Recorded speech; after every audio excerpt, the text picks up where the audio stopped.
Assalamualaikum warahmatullahi wabarakatuh. Nama saya Fadika Agung Saputra, kelas 10 MIPA 2, nomor absen 15. Di sini saya akan menjelaskan tentang lembaga keuangan. Lembaga keuangan merupakan badan usaha atau institusi di bidang jasa keuangan yang bergerak dengan cara menghimpun dana dari masyarakat dan menyalurkan untuk perdanaan serta dengan mendapatkan keuntungan dalam bentuk bunga atau persentase. Meski demikian, kegiatan usaha lembaga ini dapat berupa penghimpunan dana saja, penyaluran dana saja, atau keduanya sekaligus. Manfaat lembaga keuangan. Setiap lembaga yang bergerak di bidang keuangan memiliki peranan penting dan manfaat bagi masyarakat dan perekonomian. 1. Manfaat likuiditas. Manfaat pertama ini berhubungan dengan likuiditas, yaitu kemampuan mendapatkan uang tunai saat diperlukan, sehingga tidak akan ada kekhawatiran akan kurangnya ketersediaan uang tunai yang beredar di masyarakat. Kedua, pengalihan aset. Salah satu peranan penting adalah sebagai wadah untuk melakukan kegiatan pengalihan aset. Di sini, lembaga tersebut akan mengalihkan aset dengan cara meminjamkan dana kepada pihak lain untuk dikelola dalam masa waktu tertentu. Ketiga, realokasi pendapatan. Manfaat selanjutnya adalah wadah untuk melakukan realokasi pendapatan. Dengan demikian, pendapatan yang masuk akan tersimpan di lembaga tersebut dan digunakan di masa depan dengan mudah. Yang keempat, kemudahan transaksi. Juga memiliki manfaat besar dan peranan yang penting dalam penyediaan jasa yang mempermudah transaksi keuangan. Dengan adanya lembaga ini, masyarakat bisa menghemat waktu dan tenaga dalam melakukan kegiatan yang berhubungan dengan keuangan. Jenis-jenis lembaga keuangan. Berdasarkan jenisnya, lembaga keuangan di Indonesia terbagi menjadi dua saja, yaitu lembaga keuangan non-bank dan lembaga keuangan bank.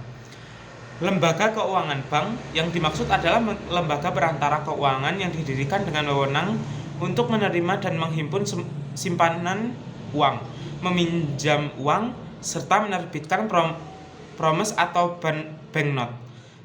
Bank ini terbagi menjadi 3 jenis, yaitu bank sentral yang berfungsi untuk menjaga kestabilan perekonomian masyarakat dan dikendalikan oleh Bank Indonesia, bank umum yang memberikan layanan jasa keuangan serta transaksi, dan bank penkreditan rakyat yang menerima simpanan dalam bentuk deposito berjangka.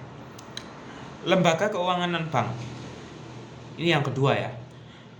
Lembaga non-bank memberikan berbagai jenis keuangan dan menarik dana dari masyarakat secara depositori atau tidak langsung. Beberapa contoh lembaga keuangan yang bukan bank antara lain perusahaan leasing, perusahaan asuransi, perusahaan dana pensiun, perusahaan bursa efek, penggadaian, reksadana, dan lain-lain. Fungsi lembaga keuangan. Setelah memahami definisi dan manfaat lembaga keuangan, maka dapat ditarik kesimpulan beberapa fungsi dan tujuan lembaga tersebut. Meski demikian, fungsi juga cukup berbeda tergantung dari jenis lembaganya. Kesatu, bank berfungsi sebagai lembaga yang menghimpun dana masyarakat dengan cara mengeluarkan dokumen berharga.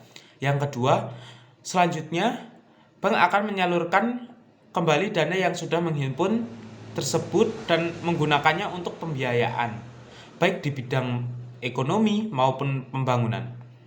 Nomor ketiga, bank juga berfungsi untuk memberikan bantuan modal usaha kepada masyarakat atau perusahaan untuk mengembangkan bisnisnya. Yang keempat, ada pula penggadaian yang merupakan lembaga keuangan non-bank. Penggadaian didirikan dengan tujuan agar dapat memberikan pinjaman kepada nasabah namun dengan jaminan berupa barang atau surat yang berharga.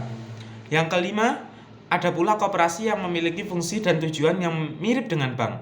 Koperasi memberikan jasa simpanan pinjam kepada anggota dengan bunga yang relatif rendah sehingga dapat membebaskan masyarakat dari rentenir dan pengelola uang secara lebih produktif.